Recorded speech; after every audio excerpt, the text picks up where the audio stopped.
আসসালামু আলাইকুম everyone, welcome back to my channel. নতুন একটি রেসিপিতে সবাইকে স্বাগতম। চলে এসেছে শীতের সিজন, আর এই শীতের সিজনে বিভিন্ন ধরনের পিঠাপুলি তৈরি করা হয়। তার মধ্যে জনপ্রিয় একটি পিঠা হলো বরিশালের ঐতিহ্যবাহী পাকন পিঠা রেসিপি। তৈরি করা খুবই সহজ। আজকের ভিডিওতে আমি কোনো রকম সাজ ছাড়াই 6টি ডিজাইন করে দেখাবো। যে কেউ প্রথমবারে কিন্তু এই পিঠা দেখলে তৈরি করতে পারবেন। আর এটা তৈরি করে অতিথি আপ্যায়নে দিলে কিন্তু আপনার প্রশংসা পাবেন, এতটাই মজার হয়ে থাকে। তো চলুন দেখে নিই।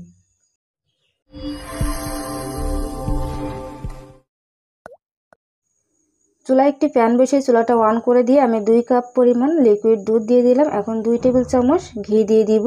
ঘিয়ের পরিবর্তে আপনারা চাইলে কিন্তু বাটারও দিতে পারেন। আর কি কি উপকরণ লাগবে সেটা কিন্তু আমি অলরেডি দেখিয়ে দিলাম। এখন দুধটা বলক ওঠা পর্যন্ত অপেক্ষা করব। তার আগে আমি 1 চিমটি পরিমাণ লবণ দিয়ে দিলাম এবং 2 চিমটি পরিমাণ আমি এলাচ গুঁড়া দিয়ে দিলাম। এখন আমি সুজি দিয়ে দিব। এখানে 1 কাপ পরিমাণ সুজি আমি অল্প অল্প করে এক হাত দিয়ে দিব এবং এক হাত দিয়ে কিন্তু এভাবে নাড়াচাড়া করতে হবে। আর এই পর্যায়ে কিন্তু চুলার আঁচটা একদমই লো করা আছে। যখনই সুজিটা টেনে আসবে তখন আমি 1/2 কাপ পরিমাণ ময়দা অল্প অল্প করে দিয়ে খুব ভালোভাবে মাখিয়ে নিব।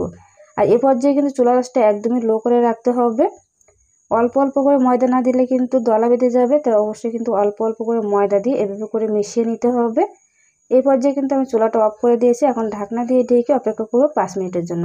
তো ঠান্ডা হওয়ার আগেই কিন্তু এই ডোটাকে এরকম চামচ দিয়ে বা হাত দিয়ে কিন্তু খুব ভালোভাবে মেখে নিতে হবে। তো প্রথমে আমি স্প্যাচুলা দিয়ে একটু মাখিয়ে নিলাম, তারপর হাত দিয়ে গরম অবস্থায় কিন্তু মাখিয়ে নিলাম। এখন আমি একটা ডিম দিয়ে দিব। এখানে আমি 1/2 টেবিল চামচ বেকিং পাউডার দিয়ে দিলাম এবং একটা ডিমে শুধু কুসুমটা দিয়ে দিলাম। এখন খুব ভালোভাবে এটাকে মিহি করে নিব। মানে খুব সুন্দর একটা মসৃণ ডো তৈরি করার জন্য কমপক্ষে এটাকে 5 মিনিট সময় নিয়ে মথে নিতে হবে। তো খুব সুন্দরভাবে কিন্তু আমি মথে নিয়েছি। এখন হাতে একটু ঘি নিয়ে এখান থেকে অল্প অল্প করে ডো নিয়ে আমি পিঠা শেপ দিয়ে দিব। আজকের ভিডিওতে আমি 6 রকমের ডিজাইন করে দেখাবো। দেখুন, এখানে ছুরি বা একটা ছোটো চিকনের যে চামচগুলো আছে সেই চামচটা দিয়ে কিন্তু খুব সুন্দরভাবে আপনারা এই ডিজাইনটা করে নিতে পারেন। চাইলে কিন্তু টুথপিক দিয়ে ডিজাইনটা করা যায়। তো এই তো হয়ে গেল একটা ডিজাইন। এখন আরেকটা ডিজাইন দেখিয়ে দিই। এভাবে করে ছুরি দিয়ে এভাবে করে একটু দাগ কেটে নিব। আর অবশ্যই কিন্তু আপনারা 2 সাইডে দাগ কেটে নেবেন, সেক্ষেত্রে কিন্তু পিঠাগুলো খুব সুন্দর শেপ আসে আর পিঠাগুলো কিন্তু ফেটে যায় না। 2 সাইডে যদি আপনারা ঠিকভাবে ডিজাইনটা করে নেন।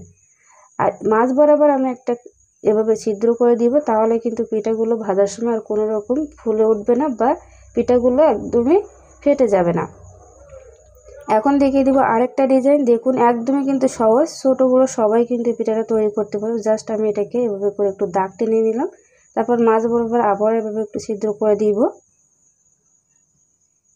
এই যে, তো অলরেডি কিন্তু আমি 3টা ডিজাইনের পিঠা তৈরি করে নিয়েছি। এখন পাতা পিঠাটা ডিজাইন করে নিব। জাস্ট এভাবে পাতার শেপ দিয়ে এভাবে একটু চামচ দিয়ে দাগ কেটে নিলেই কিন্তু খুব সুন্দর একটা পাতার শেপ তৈরি হয়ে যাবে। তো এই যে এখানে 3টা ডিজাইন করে নিলাম। এখন আরেকটা ডিজাইন করে দেখাচ্ছি। দেখুন, এভাবে করে শুধু একটু দাগ টেনে টেনে কিন্তু অনেক সুন্দর সুন্দর ডিজাইন করা যায়। আপনার স্ক্রিনে দেখে হয়তো বুঝতে পারছেন, আমার কিন্তু বুঝিয়ে দেওয়ার কোনো রকম দরকার নেই। এখন এভাবে একটু চামচের এই যে কাঁটা চামচ নিয়ে এভাবে একটু ডিজাইন করে দিব। দেখুন, মাশাআল্লাহ করে ডিজাইনটা কিন্তু অনেক সুন্দর এসেছে। এই পিঠাটাই কিন্তু আমি শুধু এক সাইড ডিজাইন করে নিয়েছি, আর বাকি যেগুলো ওগুলো কিন্তু আমি 2 সাইড ডিজাইন করে নিয়েছি। আর এই পিঠাগুলো ভাজার পরে এবং চিনি সেরাই দেওয়ার পরে কিন্তু অনেক সুন্দর দেখা যায়। তো অলরেডি আমি এখানে 6 রকমের ডিজাইন পিঠা তৈরি করে নিয়েছি। এখন ভেজে নেওয়ার পালা। এই যে দেখুন, পিঠাগুলো কিন্তু আমি রেডি করে নিয়েছি। এখন ভেজে নিব।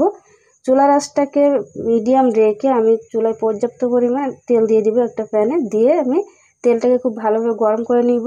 তো বাকি যে ডো ছিল সেগুলো কিন্তু আমি তৈরি করে নিয়েছি। এই যে পিঠাটা আমি ভেজে নিব। এই পিঠাটা আমি প্রথমবার দিয়েছি, তো সেই ভিডিওটা স্কিপ করে গেছে। আর তেলটা কিন্তু খুব বেশি গরম হওয়া যাবে না।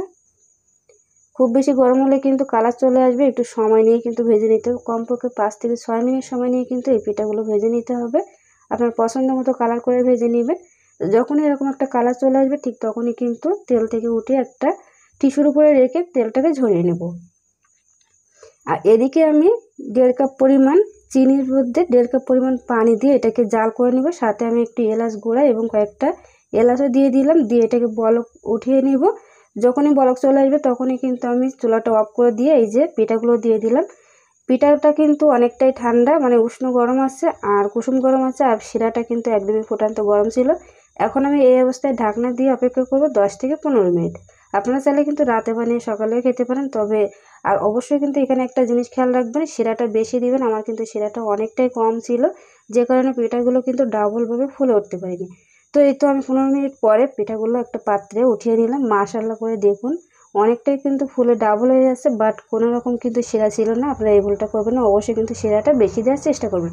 তো আজকের ভিডিওটি ভালো লাগলো অবশ্যই কিন্তু লাইক কমেন্ট শেয়ার করবেন। দেখা হবে পরবর্তী কোনো ভিডিওতে। আসসালামু আলাইকুম।